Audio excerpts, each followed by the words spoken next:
បាទសូមរីករាយតាមដានជាមួយខ្ញុំបាទនៅរបៀបឬក៏វិធីសាស្ត្រក្នុងការដំឡើងក្តារចុចខ្មែរសម្រាប់ iPhone, iPad, iPod, iOS 8ដល់9ទាំងអស់ឲ្យបានជ្រាបថាដំបូងយើងចូល App Store ចុចកន្លែង Search ខាងលើ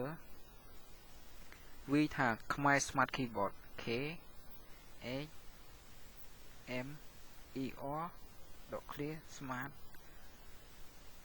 keyboard ឃើញតែយើងវាយថាខ្មែរ Smart នេះមកចេញខ្មែរ Smart Keyboard នេះតែម្ដងយើងចុច select លើវាតបមកយើង install ខ្មែរ Smart Keyboard នេះមកបាទនេះដោយសារខ្ញុំ download ហើយអ្នកទាំងអស់គ្នាចុចកន្លែង git download នេះមកចុចការស្រេចនេះដោយសារខ្ញុំ download ហើយបាទពេលយើង download ចប់សពគ្រប់ហើយយើងចូលទៅក្នុង setting ដើម្បីកំណត់វាដើម្បីឲ្យវាវាយបានខ្ញុំចូល Facebook មើលតើខ្ញុំមាន phone ខ្មែរនៅ keyboard ខ្មែរនៅខ្ញុំចុច search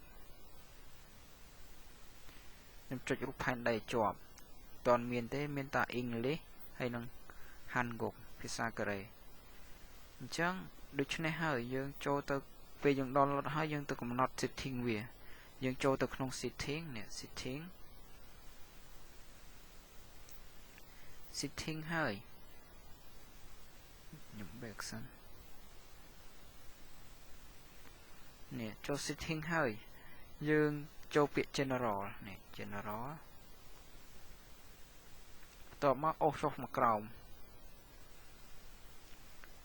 ពាក្យថា keyboard នេះ keyboard មើលម៉ៅខ្ញុំយើងចុច keyboard ទៀតតមកយើង add new keyboard យើង select add new keyboard ហើយយើងចុចកណ្ដាលចុចឆ្លាតវៃជាការស្រេចបាទអញ្ចឹងចូល home វិញ